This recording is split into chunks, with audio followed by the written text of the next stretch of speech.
So in this video, we are going to talk about thyroid problems such as Hashimoto's disease, Graves' disease, hypothyroidism, hyperthyroidism, and how to effectively get the right tests done and the right treatments done and the right supplements to take and the right things to be looking for to optimize your thyroid plan when it comes to this, because this is a very tricky subject.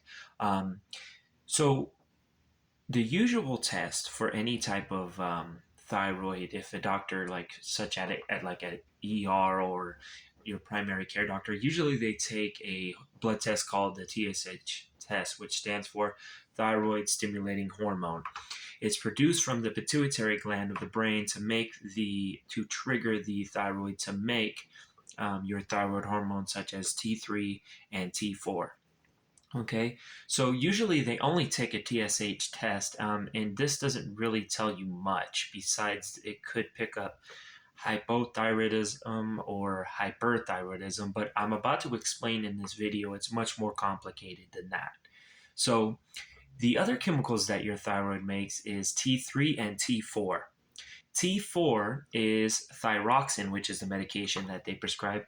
It is the storage thyroid hormone that they use to treat hypothyroidism.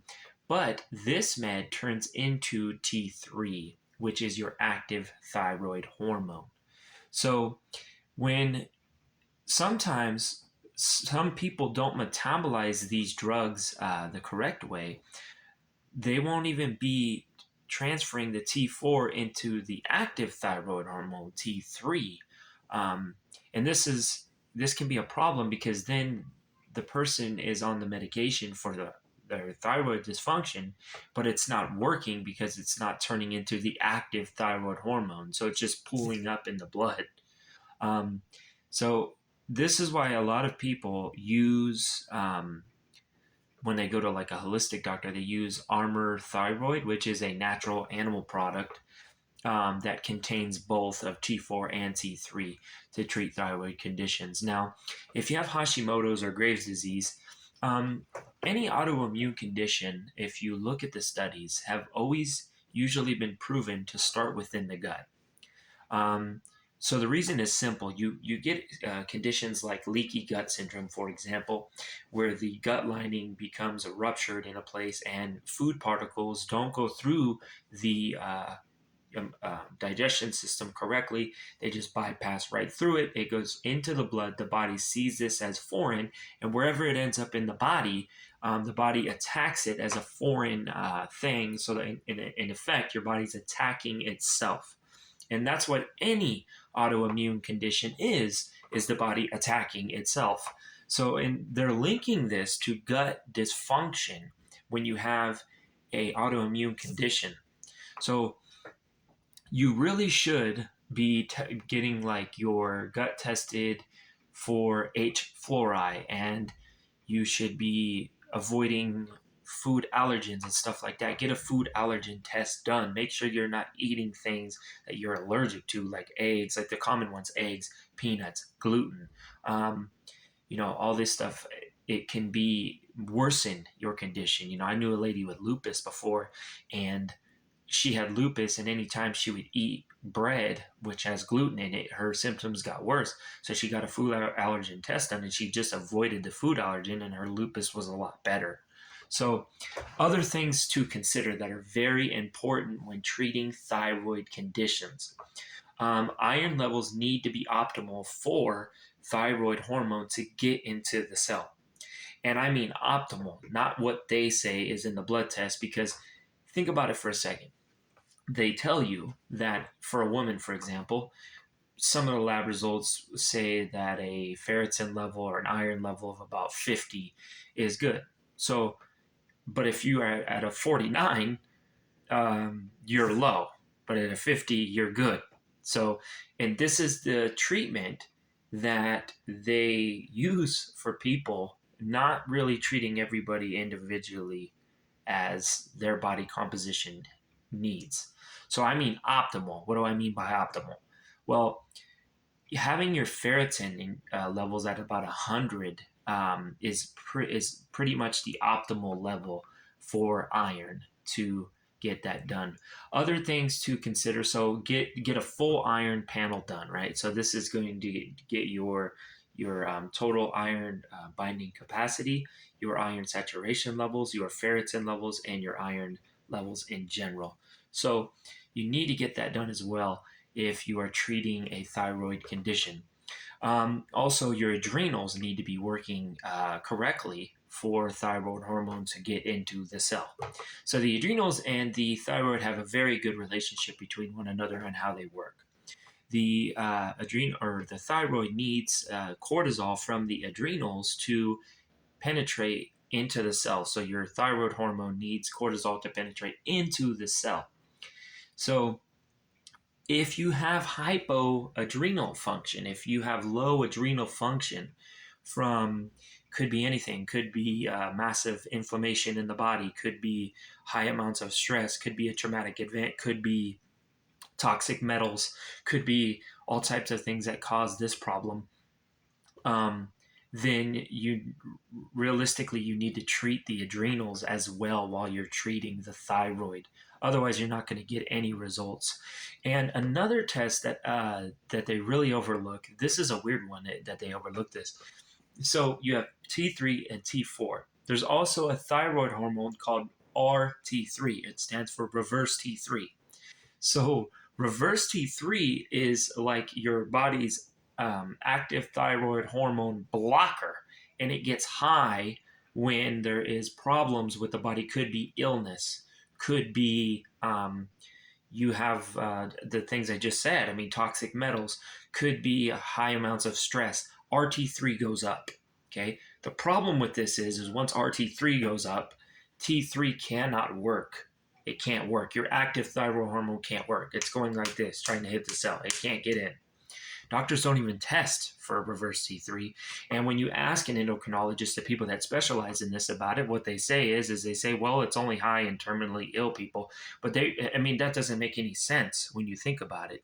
And if you go on like stopthethyroidmadness.com, you'll notice that most of the people that are getting better from these conditions are pulling RT3 levels, and then they're evaluating why they have it. And as I just said, it could be toxic metals, it could be inflammation in the body, it could be you're eating things that you're very allergic to, but you just don't even know it.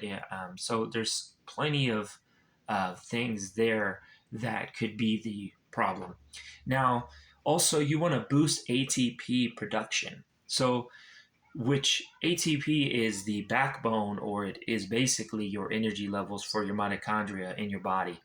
And some supplementation that you can take for this is acetyl L-carnitine at 1.5 to 2 grams a day. So about 1,500 milligrams to 2,000 milligrams a day of acetyl L-carnitine. You should take it twice a day. D-ribose is a big one because it's been proven in studies to reduce fatigue and increase overall energy levels in 3 weeks of taking it by 70% in people with fibromyalgia and chronic fatigue syndrome. D-ribose has been proven time and time again to increase ATP production. Now, when you do start these type of therapies, you should go slow, because if you've been in a low energy state for a while, your liver's been kind of sluggish probably because there hasn't been a lot of energy levels or stuff like that. So if you increase energy levels too quick, your body can start excreting toxins at a very high level, and it can also trigger the adrenals a lot and be too stimulative. So always start slow with supplementation and stuff like that. So those are just the things when it comes to the thyroid that I'm speaking about, with that it's not just the thyroid that's the problem. There is several factors that affect the thyroid. The thyroid is effectively the gas pedal to the body. So it's like your ATP energy levels. I mean, your mitochondria are basically the motors, but the thyroid is the gas pedal that is like basically making the motors go. So you increase thyroid, the whole body, the whole body goes into functioning. Like that's why people with hyperthyroidism, they have like fast heart rate, severe, if they get like a thyroid storm, they get super high fast heart rate to where they could, eyeballs are popping out of their head. Very crazy stuff. This is all could be treated, but it's all one big picture. It's not just the thyroid, and only pulling a TSH is completely worthless, in my opinion, if you're going to be treating these types of conditions. There needs to be comprehensive stuff to be done in this situation because, as I just said, it could be you could need to treat iron, mitochondria, adrenals, um, looking for stomach problems, looking for toxic metals, these things, right? So, for example, fluoride, for example, in toothpaste blocks iodine from working inside of the thyroid at all. And it replaces and it will attach itself to the thyroid to where iodine cannot work. This is why somebody with a thyroid problem should probably avoid regular toothpaste and get like an organic toothpaste or something like that without fluoride, because fluoride blocks thyroid hormone from working. Okay. So, and iodine is a good supplement. The only thing you should be cautious with iodine is if you're hyperthyroidism, obviously you need to stay away from it. And if you're going to be taking iodine and you have a thyroid problem like Hashimoto's or Graves' disease, you probably should be working with an endocrinologist, somebody who specializes in that field, and don't really rely on your primary care doctor for that type of stuff because that's not really their niche, their specialty, right? So always go to the specialist for this stuff. But at the same time, you kind of need to be looking at holistic stuff as well that could be wrong with the body. Because overall, what you want is uh, long-term success in getting better and not just symptom patching. So I hope these tips helped in this video to treat thyroid dysfunction. And as you can see, it's much more complicated than just looking at the thyroid. And if you guys like this video, please like and subscribe. You guys have a blessed day.